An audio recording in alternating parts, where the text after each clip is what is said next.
महाराष्ट्र से BRS party में शामिल होने का सिलसिला जारी है। महाराष्ट्र के दक्षिण पश्चिम नागपुर विधानसभा क्षेत्र से ताल्लुक रखने वाले शिवसेना पार्टी के वरिष्ठ नेता प्रवीण शिंदे के उस क्षेत्र के लोगों के बीच राजनीतिक पकड़ है। वह केसीआर की मौजूदगी में पार्टी में शामिल हुए और उनके साथ सीएम ने महाराष्ट्र के कई नेताओं को आमंत्रित किया है जो गुलाबी दुपट्टा पहनकर बीआरएस में शामिल हुए थे। और इसी बीच महाराष्ट्र के उप मुख्यमंत्री देवेंद्र फडणवीस नागपुर दक्षिण पूर्व निर्वाचन क्षेत्र से वर्तमान भाजपा नेता का प्रतिनिधित्व कर रहे हैं और इसी के साथ ही प्रवीण शिंदे की शामिल होना और भी महत्वपूर्ण हो गया।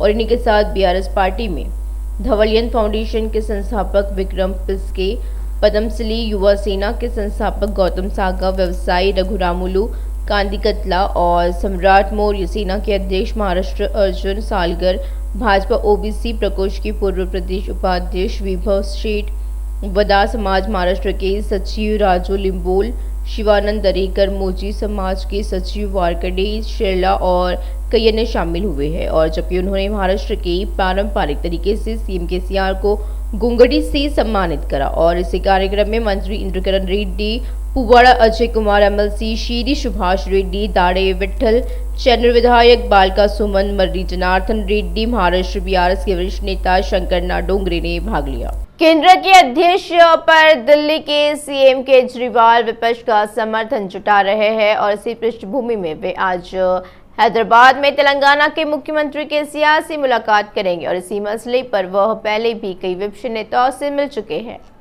केंद्र सरकार ने राष्ट्रीय राजधानी दिल्ली में ग्रुप ए के अधिकारियों के तबादलों, नियुक्तियों और अनुशासनात्मक कार्रवाई के लिए 19 मई को एक विशेष अध्यादेश जारी किया और संबंधित कर्मचारियों के मामलों पर निर्णय लेने के लिए राष्ट्रीय राजधानी सिविल सेवा प्राधिकरण की स्थापना करी गई। और समिति की अध्यक्षता दिल्ली के मुख्यमंत्री सरकार के मुख्य सचिव और गृह सचिव सदस्य के रूप में करते हैं। अध्यादेश के अनुसार कर्मचारियों का तबादला एवं नियुक्ति सदस्यों के बहुमत के निर्णय के अनुसार की जाएगी। योग महोत्सव कार्यक्रम के लिए सब कुछ तैयार है। केंद्रीय मंत्री किशन रेड्डी ने ये कहा है कि दुनिया में पहली बार हैदराबाद में योग महोत्सव कार्यक्रम आयोजित किया जाएगा। अंतर्राष्ट्रीय योग दिवस के मौके पर 25 दिनों का काउंटडाउन कार्यक्रम आयोजित किया जाएगा। 21 जून को अंतर्राष्ट्रीय योग दिवस के मौके पर उन्होंने ये कहा है कि जाति और धर्म को छोड़कर योग के कार्यक्रम हो रहे हैं। बताया गया है कि कल सुबह वे हजारों योग गुरुओं के बीच इसी कार्यक्रम की शुरुआत करेंगे। किशन रेड्डी ने हैदराबाद में योग महोत्सव आयोजित करने का अवसर देने के लिए प्रधानमंत्री मोदी को धन्यवाद दिया और इसी कार्यक्रम के लिए राज्यपाल, राज्य के मंत्रियों, फिल्म कलाकारों और खिलाड़ियों को भी आमंत्रित किया गया है। सिकंदराबाद परेड ग्राउंड में होने वाले इसी कार्यक्रम में केंद्रीय मंत्री किशन रेड्डी ने सभी लोगों से आने का आह्वान किया है। मंत्री तलसानी श्रीनिवास यादव ने सिकंदराबाद छावनी पूर्वी मारेंडपल्ली श्रीपुरी कॉलोनी में सीसी सड़क कार्यों का शिलान्यास किया है। इसी अवसर पर बोलते हुए तलसानी ने कहा है कि सायना छावनी के विकास के लिए उनके प्रयासों का प्रमाण है जो हमारे बीच में नहीं था। हम जो आधारशिला रख रहे हैं। यह भी कहा गया है कि सायना के जीवन काल में विकास कार्यों के लिए की गई अपीलों से संबंधित 12 करोड़ रुपए की धनराशि भी जारी की जा चुकी है और साथ ही साथ ये भी पता चला है कि उन कामों को भी जल्द शुरू किया जाएगा। मंत्री तलसानी ने बताया कि सीएम केसीआर के नेतृत्व में लोगों को कोई दिक्कत ना हो और इसी के लिए सभी उपाय किए जाएंगे। बंडी संजय ने आरोप लगाया कि अगर कांग्रेस पार्टी राज्य में विधायक जीती है तो वापस बीआरएस में चले जाएंगे। उन्होंने कहा कि केवल 4 और विधायक बचे हैं जो 2018 के चुनाव में जीत हासिल करने वाली कांग्रेस पार्टी में शामिल हुए हैं। बंडी संजय ने आरोप लगाया कि अगर कांग्रेस पार्टी राज्य में विधायक जीती है तो वापस बीआरएस में चले जाएंगे। उन्होंने कहा कि केवल 4 और विधायक बचे हैं जो 2018 के चुनाव में जीत हासिल करने वाली कांग्रेस पार्टी में शामिल हुए हैं। टीपीसीसी प्रमुख रेवंत रेड्डी ने एक बार फिर बीआरएस बीजेपी पर निशाना साधा। रेवंत रेड्डी ने कहा कि आने वाले चुनाव में बीआरएस को हराना तय है। कांग्रेस केसीआर को हरा सकती है। उन्होंने खुलासा किया है कि एक पत्रिका में खबर छपी थी कि बीजेपी तीसरे नंबर पर सीमेंट कर रही है। टीपीसीसी प्रमुख रेवंत रेड्डी ने एक बार फिर बीआरएस बीजेपी पर निशाना साधा। रेवंत रेड्डी ने कहा कि आने वाले चुनाव में बीआरएस को हराना तय है। कांग्रेस केसीआर को हरा सकती है। उन्होंने खुलासा किया है कि एक पत्रिका में खबर छपी थी कि बीजेपी तीसरे नंबर पर सीमेंट कर रही है। पूर्व पीसीसी चीफ वीएच एड देवा ने शिकायत करी है कि बीजेपी के लोग कहते हैं कि हम निजाम के खिलाफ है। उनका कहना है कि हम वहां झंडा फहराएंगे। उन्होंने कहा कि कांग्रेस पार्टी ही तेलंगाना लेकर आई है। बीआरएस में मंत्री कुछ कहते हैं तो विधायक दूसरी बात करते हैं। वीएच ने कहा कि पुराने शहर में भी अंबेडकर की प्रतिमा लगाई जाएगी। पूर्व पीसीसी चीफ वीएच एड देवा ने शिकायत करी है कि बीजेपी के लोग कहते हैं कि हम निजाम के खिलाफ है। उनका कहना है कि हम वहां झंडा फहराएंगे। उन्होंने कहा कि कांग्रेस पार्टी ही तेलंगाना लेकर आई है। बीआरएस में मंत्री कुछ कहते हैं तो विधायक दूसरी बात करते हैं। वीएच ने कहा कि पुराने शहर में भी अंबेडकर की प्रतिमा लगाई जाएगी। सांसद उत्तम कुमार रेड्डी ने कहा है कि कांग्रेस के सभी सांसद नए संसद भवन के उद्घाटन समारोह का बहिष्कार कर रहे हैं। मोदी भारत के संविधान का अपमान करने के लिए निशाने पर है। यह अपमानजनक है कि नए भवन के उद्घाटन समारोह में राष्ट्रपति को आमंत्रित नहीं किया गया। उत्तम कुमार ने आलोचना करी कि मोदी संसदीय लोकतांत्रिक प्रणाली का अपमान कर रहे हैं। सांसद उत्तम कुमार रेड्डी ने कहा है कि कांग्रेस के सभी सांसद नए संसद भवन के उद्घाटन समारोह का बहिष्कार कर रहे हैं। मोदी भारत के संविधान का अपमान करने के लिए निशाने पर है। यह अपमानजनक है कि नए भवन के उद्घाटन समारोह में राष्ट्रपति को आमंत्रित नहीं किया गया। उत्तम कुमार ने आलोचना करी कि मोदी संसदीय लोकतांत्रिक प्रणाली का अपमान कर रहे हैं। पूर्व मंत्री श्रीधर बाबू ने यह कहा है कि कर्नाटक की जनता जो फैसला देगी उसे तेलंगाना की जनता भी देगी। वे बताएंगे कि कैसे तेलंगाना सरकार ने 9 साल में लोगों को धोखा दिया है। उन्होंने कहा है कि कार्यक्रम की विस्तृत जानकारी 1 या 2 दिन में घोषित कर दी जाएगी। सरकार की नाकामियों के साथ श्रीधर बाबू ने समझाया कि कांग्रेस द्वारा किए जाने वाले कार्यक्रमों को लोगों तक पहुंचाया जाएगा। पूर्व मंत्री श्रीधर बाबू ने यह कहा है कि कर्नाटक की जनता जो फैसला देगी उसे तेलंगाना की जनता भी देगी। वे बताएंगे कि कैसे तेलंगाना सरकार ने 9 साल में लोगों को धोखा दिया है। उन्होंने कहा है कि कार्यक्रम की विस्तृत जानकारी 1 या 2 दिन में घोषित कर दी जाएगी। सरकार की नाकामियों के साथ श्रीधर बाबू ने समझाया कि कांग्रेस द्वारा किए जाने वाले कार्यक्रमों को लोगों तक पहुंचाया जाएगा।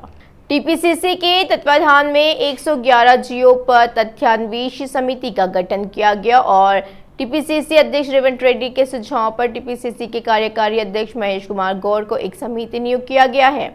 और इसी मौके पर गांधी भवन में सभापति कोंडा रेड्डी की अध्यक्षता में बैठक हुई है और इसी बैठक के सदस्य राम मोहन रेड्डी, नरसिम्हा रेड्डी, ज्ञानेश्वर, अर्थशास्त्री लुबना शावर, डॉक्टर जसवीर जत्रत और अन्य ने भाग लिया है।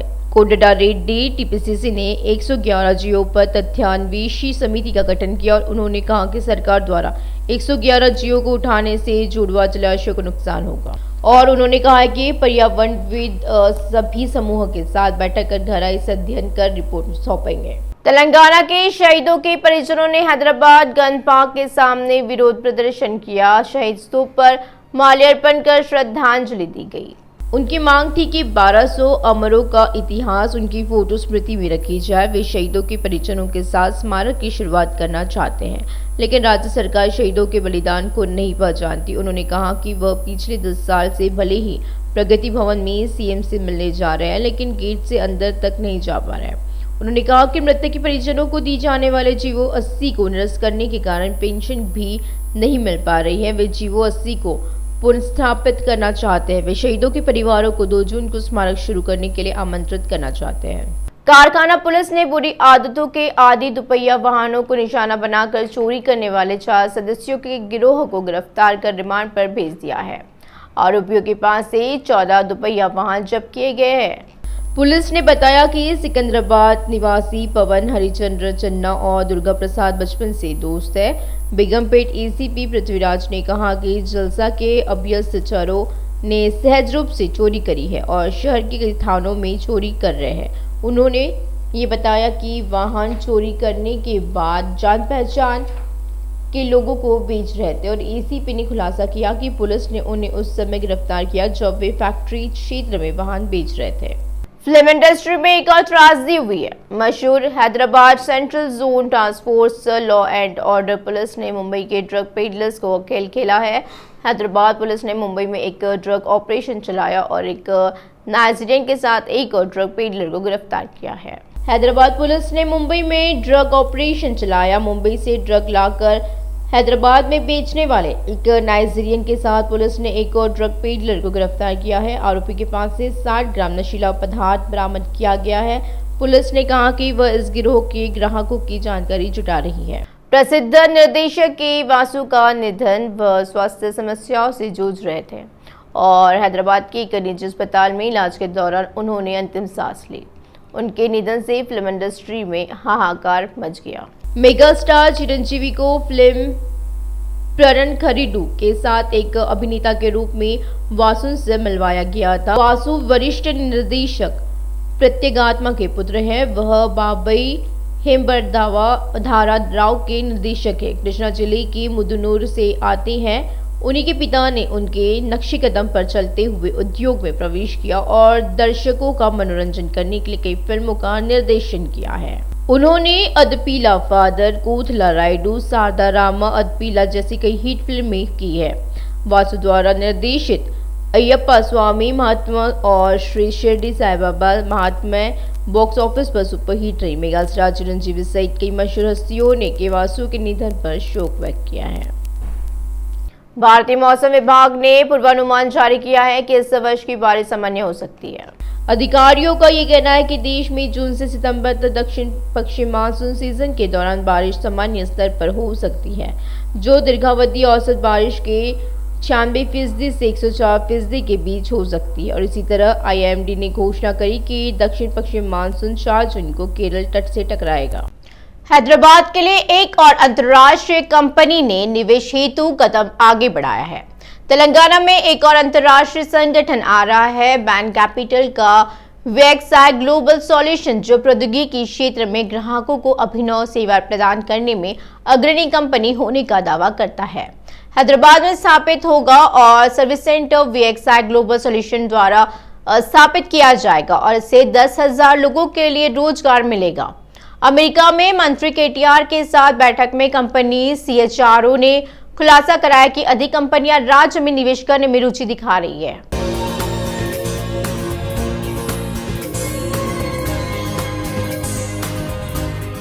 तेलंगाना में एक और अंतर्राष्ट्रीय संस्था कदम रख रही है। Erica Boger King VXI global solution की वैश्विक मुख्य मानव संसाधन अधिकारी ने ह्यूस्टन में अमेरिका की यात्रा पर आए IT और उद्योग राज्य मंत्री केटीआर से मुलाकात करी और मंत्री से मुलाकात के बाद उन्होंने घोषणा करी कि उनकी संस्था का सर्विस सेंटर हैदराबाद में स्थापित किया जाएगा। वीएक्सआई ग्लोबल सॉल्यूशन ने अंतर्राष्ट्रीय परिस्थितियों के अनुसार हैदराबाद में बिजनेस इकोसिस्टम के विकास के कारण तेलंगाना में अपना सर्विस सेंटर स्थापित करने पर जोर दिया है। संगठन ने पहले 3 साल में 5,000 लोगों को नौकरी देने की बात कही है। मंत्री केटीआर ने एरिका बोगर किंग को कैसे 9 साल की छोटी अवधि में तेलंगाना निवेश के लिए एक गंतव्य के रूप में विकसित हुआ, इस पर जोर दिया है। उन्होंने प्रगतिशील नीतियों, उत्कृष्ट बुनियादी ढांचे और कुशल कार्यबल के कारण कई राष्ट्रीय और अंतर्राष्ट्रीय कंपनियां राज्य में निवेश करने के महत्व को बताया। मुख्यमंत्री केसीआर की दृष्टि से तेलंगाना ने सभी क्षेत्रों में उत्कृष्ट प्रगति करी है और पिछले साल अगर देश भर के IT उद्योग में 4.5 लाख नौकरियां पैदा हुई तो अकेले हैदराबाद में 1.5 लाख नौकरियां पैदा हुई। वीएक्सआई ग्लोबल सॉल्यूशन के सर्विस सेंटर स्थापित करने के निर्णय के साथ हैदराबाद एक बार फिर टेक कंपनियों का गंतव्य बनने पर केटीआर ने प्रसन्नता व्यक्त करी है।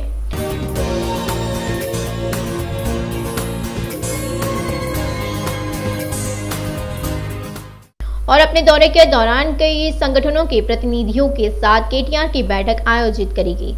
मंत्री केटीआर ने अपनी अमेरिका यात्रा के तहत ह्यूस्टन में विभिन्न संगठनों के प्रतिनिधियों से मुलाकात करी और तेलंगाना में निवेश के लिए अनुकूल माहौल के साथ ही संबंधित कंपनियों के मालिकों को सरकार की प्रगतिशील नीतियों के बारे में बताया।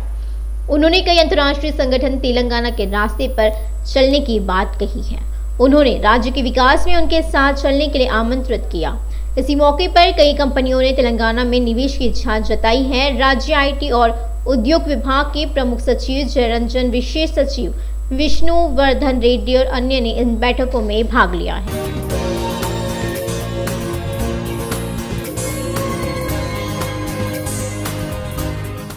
मेंडी होल्डिंग्स उत्कृष्ट प्रौद्योगिकी केंद्र बनाने के लिए तैयार है। मेंडी होल्डिंग्स के संस्थापक अध्यक्ष और CEO प्रसाद गोडमुगुला के नेतृत्व में एक प्रतिनिधि मंडल ने ह्यूस्टन में मंत्री केटीआर से मुलाकात करी और इसने तेलंगाना में टेक्नोलॉजी सेंटर ऑफ एक्सीलेंस स्थापित करने की इच्छा व्यक्त करी है।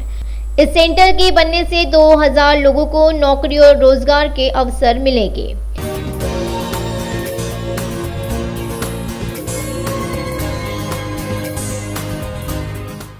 तेलंगाना में पहले से ही एक वैश्विक विकास केंद्र स्थापित करने वाली स्टोरेबल कंपनी ने केटीआर के साथ बैठक के बाद और विस्तार योजनाओं की घोषणा करी और संगठन के जोनाथन लुइस और नील वर्माला के नेतृत्व में एक प्रतिनिधि मंडल के मंत्री से मुलाकात करी है। अमेरिका, कनाडा, ऑस्ट्रेलिया और यूरोप में 41,000 स्टोरेज सेवाएं मुहैया कराने वाली यह टेक दिग्गज शुरुआत में हैदराबाद में 100 सॉफ्टवेयर डेवलपर्स को हायर करेगी और इसी के बाद वे अनुसंधान विकास के लिए कुछ और विशेषज्ञों की नियुक्ति करेंगे।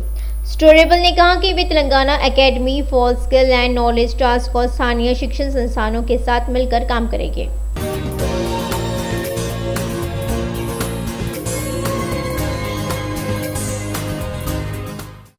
राइट सॉफ्टवेयर कंपनी के एक प्रतिनिधि मंडल की हाल ही में केटीआर से मुलाकात हुई और उन्हें जल्द ही हैदराबाद में विकास केंद्र के उद्घाटन के लिए आमंत्रित किया गया और इस केंद्र से 500 लोगों को रोजगार के अवसर मिलेंगे और कंपनी राज्य के कई शिक्षण संस्थानों के साथ साझेदारी करेगी। कंपनी अपने विस्तार योजनाओं के बारे में तेलंगाना के दूसरे दर्जे के शहरों में परिचालन जारी रखेगी और वरंगल में जल्द ही डेवलपमेंट सेंटर स्थापित करने की घोषणा की गई है।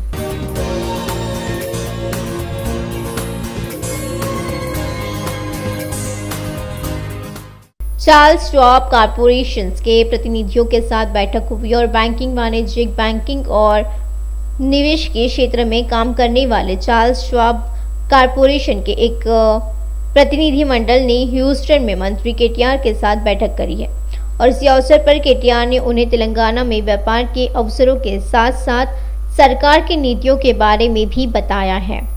उन्होंने उनसे राज्य में निवेश के लिए आगे आने को कहा।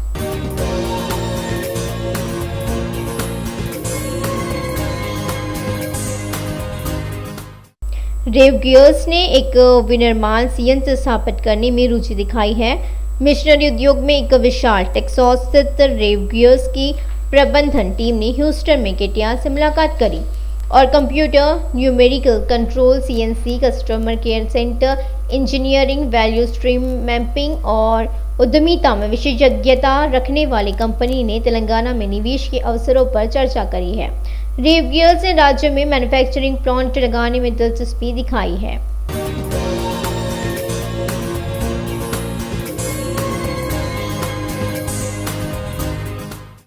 डिजिटल समाधान और आपूर्ति श्रृंखला के लिए जाने वाली कंपनी टेकजेंस की एक टीम ने मंत्री केटीआर से मुलाकात करी और तेलंगाना में व्यापार के अवसरों पर चर्चा करी है। उत्पाद विकास और डिजाइन थिंकिंग के लिए उन्नत प्रौद्योगिकी केंद्र हैदराबाद में स्थापित किया गया है। अध्यक्ष लक्ष्मी यानिगल्ला और सीईओ रघु कोमाराजू ने प्रस्तावित केंद्र टेकजेंस की गतिविधियों को बढ़ावा देने और इसके विकास में महत्वपूर्ण भूमिका निभाने की उम्मीद जताई है।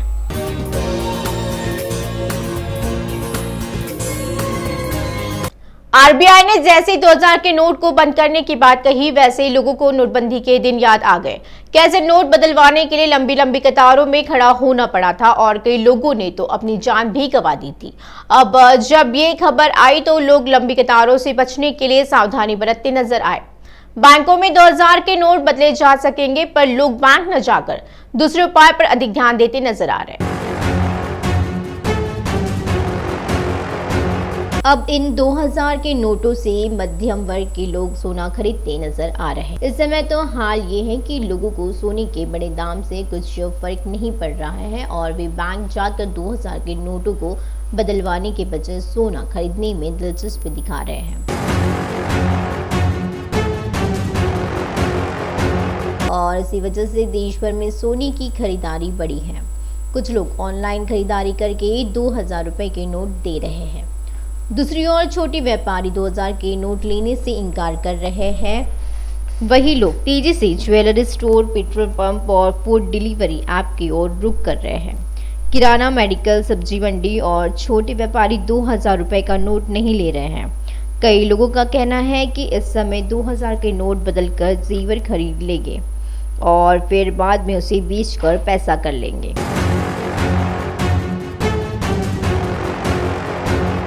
जिन लोगों के पास 2000 के नोट सिर्फ 1 या 2 है, वे लोग पेट्रोल पंपों पर जा रहे हैं। यहाँ हर कोई 2000 रुपए के नोट दे रहा है। ऐसे में बैंकों पर नो चेंज के बोर्ड नजर आ रहे हैं। शहर के एक पेट्रोल पंप पर तो नोटिस लगा दिया गया है कि 1000 रुपये से ज़्यादा पेट्रोल डलवाने पर ही 2000 के नोट दिए जाएंगे। वही फूड डिलीवरी ऐप जोमैटो ने ट्वीट कर कहा कि आरबीआई के फैसले के बाद उनके ग्राहक 2000 के नोटों में ज़्यादा भुगतान कर रहे हैं। शुक्रवार से 72% कैश ऑन डिलीवरी का भुगतान 2000 के नोटों में ही किया जा रहा है।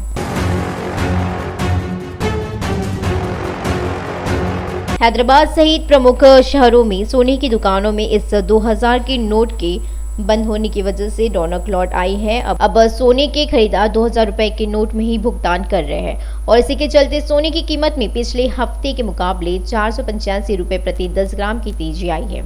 हालांकि 2000 रुपए के नोट बंद होने से खरीदारी पर कोई असर नहीं पड़ा। एक दुकानदार ने कहा है कि पिछले सप्ताह की तुलना में खरीदारी 2 गुनी हो गई है।